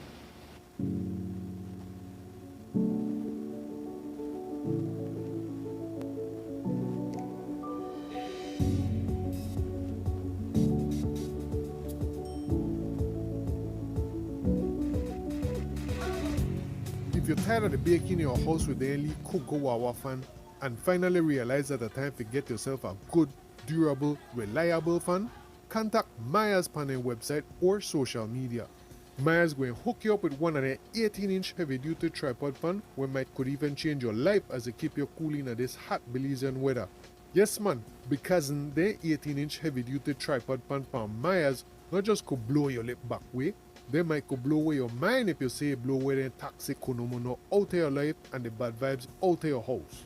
Order your 18-inch heavy-duty tripod fan from Myers website or on their social media, and Myers going to ship out your fan anywhere countrywide ASAP.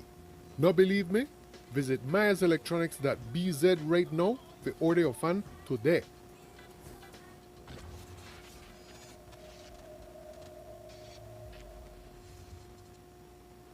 Stay connected in the USA for as low as $10. With Smart Roaming Data Pass, staying connected is simple and affordable. Get the data you need starting at 1,000 megabytes to stay connected, to larger plans that keep you online while you travel across the USA, so you can message, browse, video call, and navigate wherever you go. No SIM swap, no bill shock. Just simple, affordable pricing. Activate easily by dialing *100# using the Smart app or online. Smart Roaming Data Pass. Staying connected the smart way. Smart, bringing people together.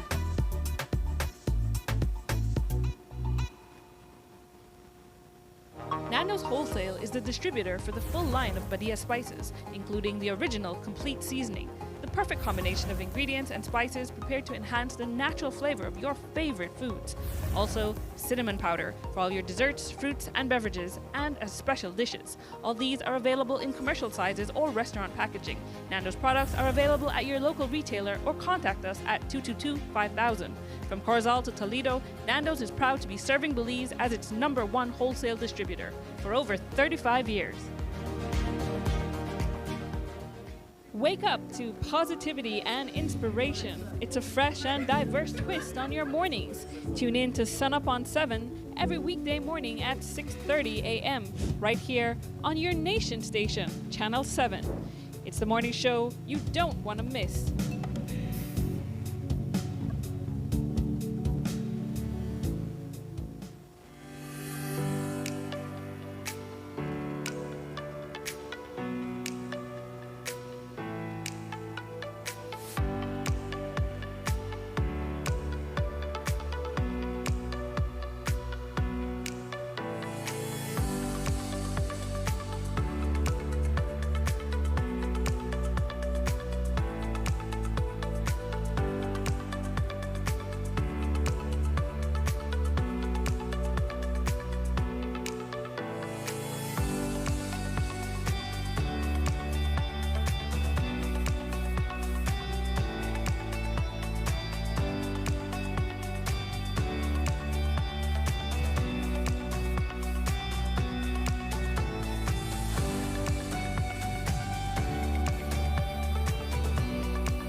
And we are back, Woozlers. Just before the break, we had a very exciting conversation about the upcoming pageant this Saturday at the Civic Center, 7 p.m. for Miss Earth Belize. First time we're able to have the actual pageant for it. So it's going to be very exciting for amazing women. Let's talk about environment and conservation. So see you guys there this Saturday. And we move into our new conversation with almost a whole slate. If it's not the whole slate we have here, for the Dangriga UDP candidacy for mayor and councillors. So I'm gonna go along the line to be able to introduce all our respective candidates, or maybe I give our UDP mayoral candidate the opportunity to introduce his representatives with him. So I'm gonna introduce first Mr. Dwayne Sampson, who is the UDP mayor candidate Good morning. How are you doing, Mr. Dwayne? Good morning, I'm fine. Good morning. And I give you the pleasure of introducing your slate.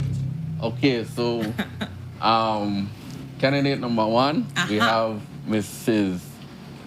Jessica Sidney Fajardo. I love how they have to put in the Mrs. Make it correct, right, Right. Mr. Day? Fajardo Latin.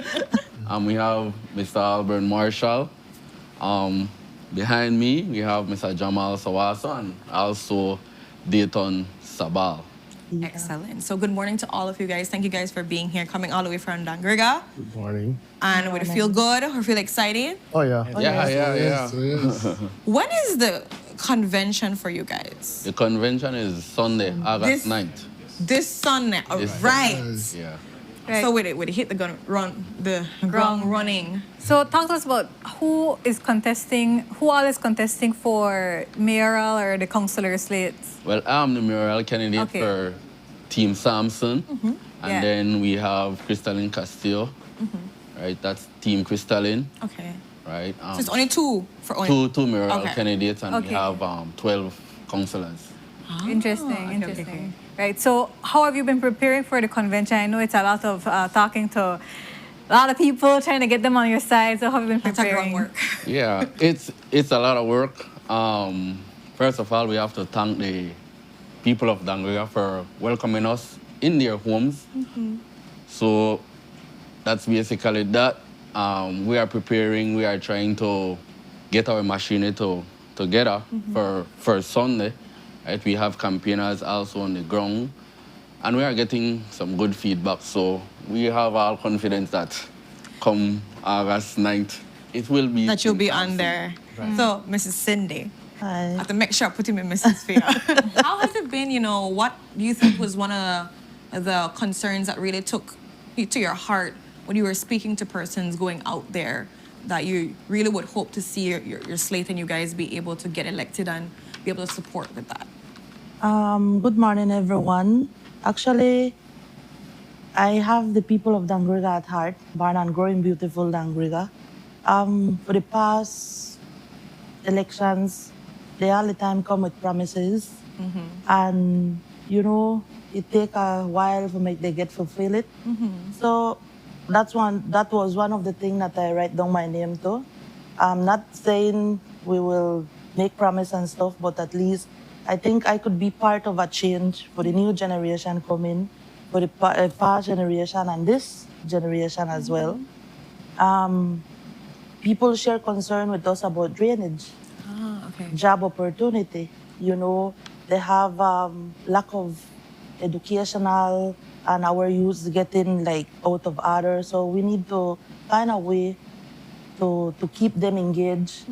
And well, that is the main concern that the people share with us, the drainage and jobs, and that people move out of Dangriga to vent in other ways, whereby that hurt my heart because Dangriga is the cultural capital and it's a beautiful place, So with the years, we've been disappearing, not involving.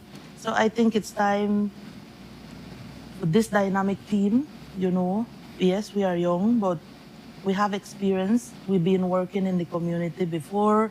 We write the name on a sample ballot or a political race. So just the opportunity that we need to execute the plan. Excellent. And so this is the first time you've tried to contest the election? No, this is my second time. In 2024, I ran to and councillor, and we didn't make it. But that didn't stop the drive. Of course, yeah. I'm here again. Consistency. And it shows it shows the consistency and where your heart is that, ma, just take that, I continue on to. Yeah. Jamal, I'm going to bring you into the conversation. I know, Ms. Cindy, we're just talking about how, youth and the engagement. I know you're very big on youth engagement. How is it with Dangriga when it comes to the youth vote, and how do you guys kind of try to drive that force of making young people actually care? So the benefit of this team is that all of us here, we do youth activities and we have our various sphere of influence, right? So we have I'm interested in basketball, some are interested in football, some are interested in church, and some other spaces that we function in. So we have been able to mobilize the youth based on the actions that we have done before entering politics. So the youth have confidence in us, that we would be able to deliver for them because we have delivered for them without the resources that we will have access to at the Dangra Town Council. So that is what we have. All of us here, that is our strength because we have been working in the community, doing community cleanups, sponsoring sporting teams, doing food pantry, doing back to school drives without the support of ever being elected. Right. And so why did you decide to be Team Samson? Well, I decided to be Team Samson because I realized that Dwayne has that he has been doing in the community for years, right? And he has contributed to many different fields and in the community, and young people look up to him. So I decided to run at Team Samson because I think he is capable of leading, and what he has done shows real compassion for people in Dangriga. Okay, and Mr. Sabal, talk to us about your motivation behind putting your name to contest the elections. I believe for years, Dangriga have been put aside, neglected. When Dwayne approached and he said that he's putting a team together for Dangriga, it motivated me, saying that we need a new look. Dangriga needs new vision. Like I mentioned, we've been neglected. The old ways have always been the old ways. But with new technology, with the way of life right now, we need a new look at things. Jamal, Alburn, Cindy, Dwayne, we have Elsred Villa Magdaleno and Marsha Mejia. Jamal mentioned that we have all been doers to the community before the political arena. And when they mentioned that Dangriga needs this, I decided to say, you know what, why not? Let's put our resources, let's put our brains together and reach out to the community. And that's our team slogan. We reach out to the community, one individual, one household at a time. Dangriga needs to be seen. And with this team, we believe that we have all the potential in order to move Dangriga forward. I'm going to bring you into conversation, Mr. Alburn. Talk to us a little bit about, what are some other concerns that you guys are seeing on the grounds, and also, what has your team been strategizing about being able to support these? Because from what we understand, that it's not just been because of this team coming together. You guys are actively involved in your community. This is not just I wake up one day and I say I do something. You've been doing things. So what are ways in which you guys are looking at the concerns and seeing how you guys can also solve or support concerns? Because things can't always get solved overnight, which we understand. First of all, I want to say thanks for the opportunity for us being here. While two of our colleagues are not on set, they play a very vital role to this team. And when we came together as a team, we believe that we'll be able to help. We can't solve everything happening in Dangriga in a limited time. And so one of the things that has been brought up to us is security. Dangriga has been on a rise of gun violence over the past couple of years. And so people are asking us, what are you guys going to do in terms of security? And so we know Dangriga has had some cameras installed, which is very good. But we want to go back to the community base where we have committees in communities where we can build families and friends together. And so having committees in communities, like for example in the New Site area, for sure, B-Town, Bengoche, we want to have events. We want the people to be actively engaged in their communities. And so bringing committees where each councillor candidate will be visible at those events. And I think that's one of the things also that Dangriga people are asking for visibility of those who are elected in office. And so I believe this dynamic team now, because of where we are located and where we were raised, it's easy to put an individual in each area and we'll be accounted for our area. So for sure, security. Youth involvement. I think a couple months ago, Dwayne and I were privileged to be a part of what we call Rise of Kings. We started a mentorship program, which is very good for our youth. We acknowledge what has happened, and we are trying to bridge the gap between the younger generation and the older generation. Somehow we are in the mid, and so we are able to connect with both generations. And so if we're able to bring back what we call love in Dangriga, Dangriga can be back a peaceful place. Right. So, Mr. Dwayne, let's bring it back to you. You know, you have the convention this weekend, and then after that, if you win, the real work begins. So what is your plan and your strategy going into actual municipals? And I ask this because you are on the UDP slate. We know that the past few elections, the UDP have not been so lucky. So why do you think that this election will be different? Well, I have been on the ballot before as well, 2021 and also 2024. And I have been consistent in our town, right, with all the programs and activities that I have entered into. So, and I have also topped the polls for our team as well. And at this time, after we jump the convention, because we will, right? We will just have to go back again to the drawing board and then focus as one team going into the municipal March 3rd, 2027, no? But I feel all confident. Again, with the support of the people behind Team Samson and the support of the people behind myself, because I'm here because of the people that have that vision that Mr. Samson can do this job or do his best or also I'm sorry. No problem. I'm sorry. Right? So I'm just here for the people who have all the faith behind Mr. Sampson, right? So that's where I'm at. And when come March 2027, Team Sampson will be the team. Right. So it's 6 councillor candidates and 1 mayor. Also, it's 7 on the slate total. 7. Okay, and if some of Team Crystalline's councillors make it onto your slate, do you think you'll be able to work with them as well? Well, I have an open door policy, right? I'm mature enough to work with, because it is one UDP, I'm mature enough to work with anybody who, advance. I want the audience to know that Team Samson was a perfectly select team by myself, and I can sit here and describe each one of my councillor candidates before I even went to them. So we have Miss Cindy here. She is someone who is very punctual, and if you want something in a time frame, this is the person that you can go to. Mr. Alburn, he is our PR, right, spokesperson.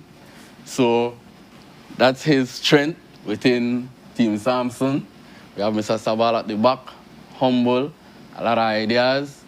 We have Mr. Jamal, very, very knowledgeable in the political arena, countrywide and in Dangriga. So if I don't know something, I could also ask Jamal and I will get the answer. We have Mr. Elsworth Vida Magdaleno, our entertainer, musical entertainer that, and he will be the one who will bridge the gap within the music community. Okay. And also we have Miss Marsha Mejia, cultural activist.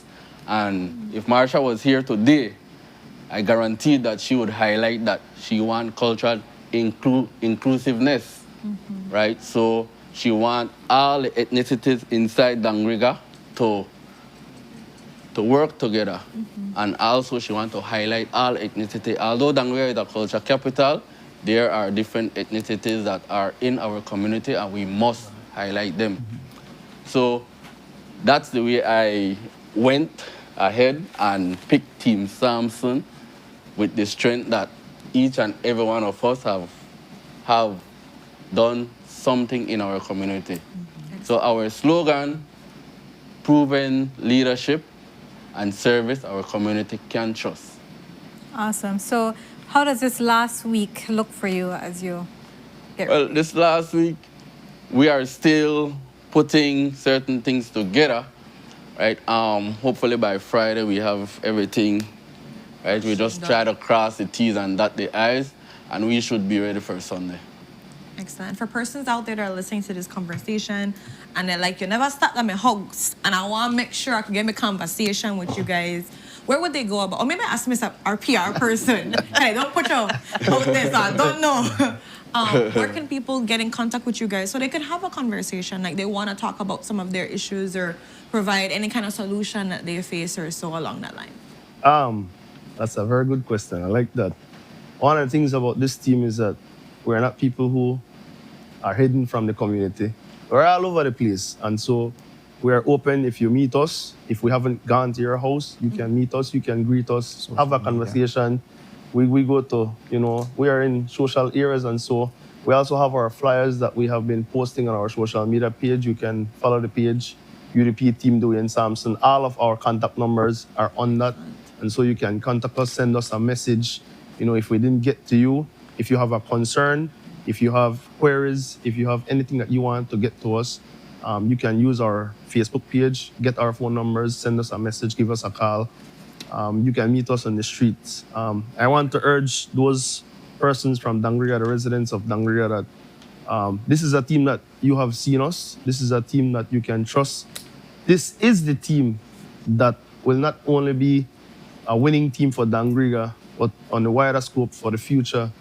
This, I believe, is one of the brightest teams ever been put together. Not because I am a part of it. If I was sitting on the outside, I would say definitely I would support that team. While there are other teams out there, we give respect to those teams.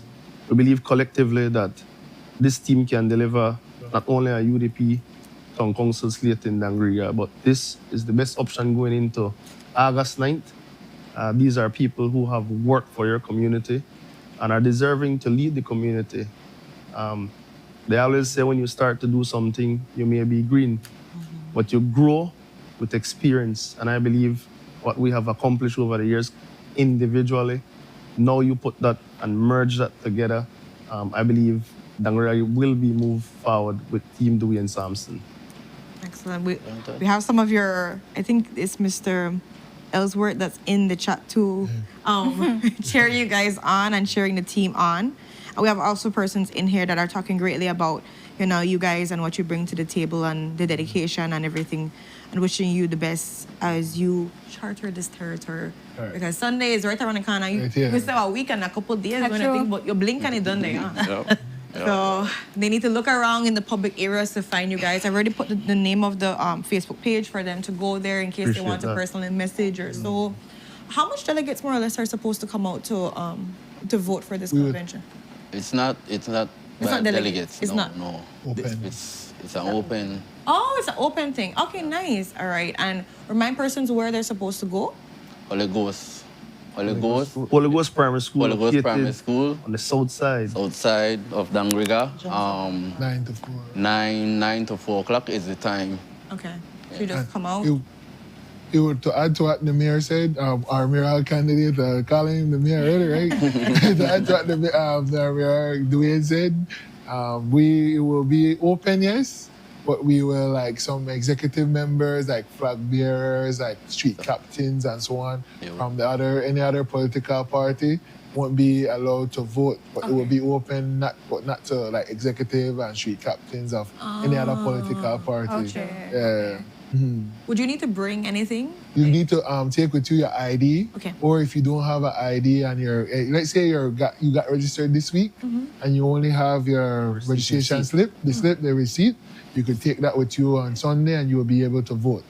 And we'll have scrutineers there. So if you don't have your ID, we have scrutineers there to say that this part we know similar to general election and town council, we're doing the same process.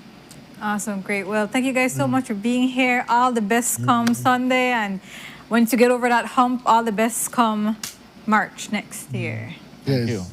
Thank you for your time. Thank you all for your time, man. For your time. Gracias. And remember, we put the Facebook page there for persons that want to reach out, but you can find them on the street. They're all over the place. Like, they're going to be in the communities, they're going to be walking by, just shout them, and they're going to come by and have a conversation and talk and chip as long as they want.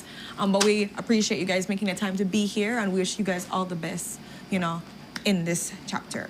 And with that, guys, we're going to go to our last commercial break, and when we're back, we're going to be wrapping up today's show. Stay tuned. Thank you all. Thanks.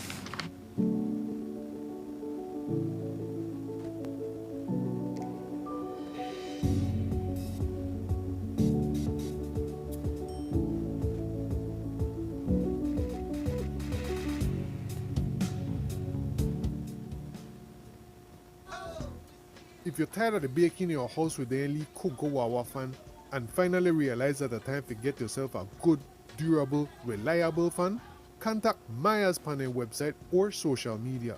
Maya's going to hook you up with one of their 18-inch heavy-duty tripod fan where might could even change your life as it keep you cool in this hot Belizean weather. Yes man, because their 18-inch heavy-duty tripod fan from Maya's not just could blow your lip back way, they might could blow away your mind if you say blow away the toxic konomono out of your life and the bad vibes out of your house. Order your 18-inch heavy-duty tripod fan from Maya's website or on their social media, and Maya's going to ship out your fan anywhere countrywide ASAP. Not believe me? Visit mayaselectronics.bz right now to order your fan today.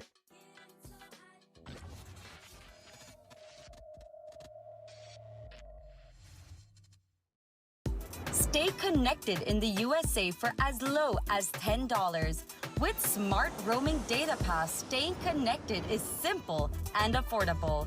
Get the data you need starting at 1,000 megabytes to stay connected, to larger plans that keep you online while you travel across the USA. So you can message, browse, video call, and navigate wherever you go. No SIM swap, no bill shock. Just simple, affordable pricing. Activate easily by dialing *100# using the Smart app or online. Smart Roaming Data Pass. Staying connected the smart way. Smart, bringing people together.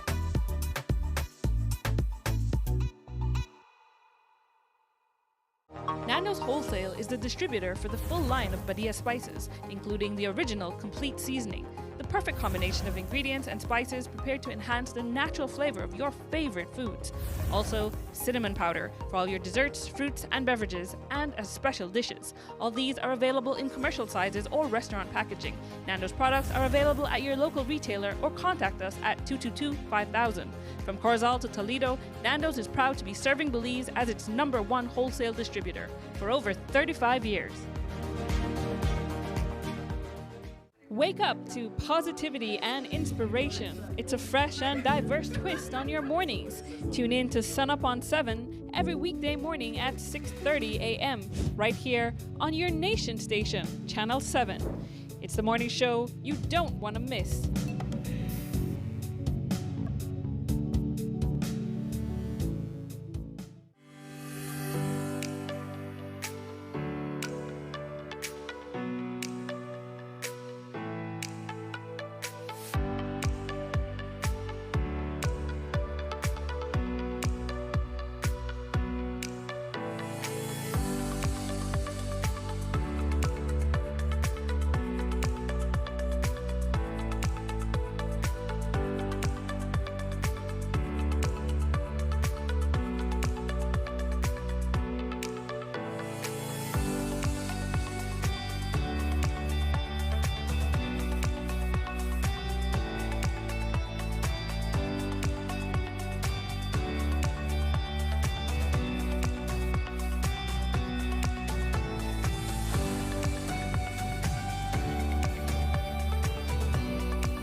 And we are back, guys.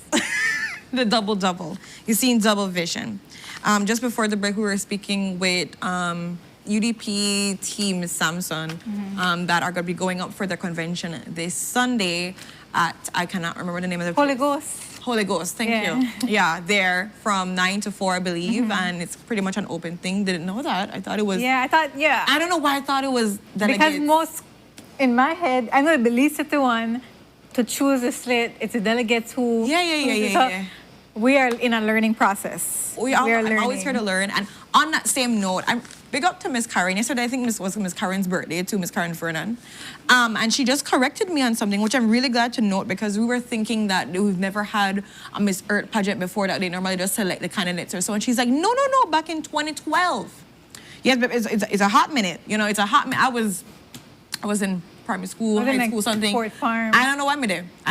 But I'm there somewhere. I'm alive.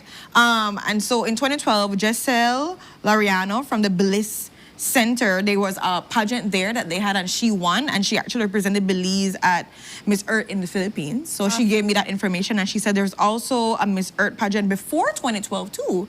And she said how that Darlene Campbell had the franchise. So all of that great information. That's a lot of pageantry knowledge. Yeah. No, Miss Karen knows stuff. Yeah. Miss Karen's been about, and she's been involved in a lot of stuff, so she always knows. So she should like write stuff down, because I think you just have all it in your head. Write it down. But thank you so much for that. And noting that from 2012 to now, it's really even more so I would encourage persons to come out to that pageant, because it's been a while. Yeah. And it's good to see how we have representation from so long ago, even before 2012. So yeah, I love that for us, and excited to see what this brings. And it's better when it is a pageant, because then if you just pick a candidate, the people feel like they don't know them. Yeah. But if you are able to see them on like talk shows, and then on the show, like you feel like you know them a little bit better, and you can put your confidence in them and say, all right, this one has a chance of making it. All the best to those ladies this weekend. And it's not easy going up there for pageantry and everybody watch you and being scrutinize. criticized. Oh. God's strongest soldiers. We depend on man and we get scrutinized, we need to don't think much about talk. So I could just imagine you have to do in your bars, you have to do your gown, you have to, for Queen of the Bay, when you do curtsy, all of that. Like, listen to me. Good for honor. Right, big up all the pageant girls. Big you guys up, bless your soul, you could do it, not me. Right. Big up for you guys. So but with that, we've come to the ending of our show. We just gotta thank our guests. Right. So she already mentioned the Team Samson, and we were talking about Miss Earth. We have Halima Hoy, former Miss Universe Belize, and now the National Director for Miss Earth Belize. And she spoke about her vision for Miss Earth in Belize to make it more of a popular pageant, I guess on the same level as Miss Universe Belize. We know Miss Earth isn't talked about as much, but we have one Miss Earth. This is supposed to be an important pageant for us, because we have been there, we have accomplished something amazing. So we're definitely looking forward to see what direction this pageant goes to. And then we also had Miracle from Milagro. We had Jode Pat and Christy Wang, who are event organizers as well as dancers, talking about how you can support Miss Milagro's medical expenses, her medical journey, There's the option to directly deposit to a bank account or a Zelle account. There is the pop-up shop happening at Brew this weekend, and then there is the dance show next week Sunday. Tickets are $25. They're already on sale. First come, first serve in terms of the seats, so reach early. Just pull up. Yeah, reach early and just chill. Just chilling at the Bliss Fund 2 to 3 till the show starts. They got AC. It's yeah, good. exactly. So, yeah. But yeah, where's that? Yeah. We're sending them off. We're over time either way. Okay. Oh, wow, yeah. Look at you be generous. It's okay. We're sending them off. Bye, Bozillas.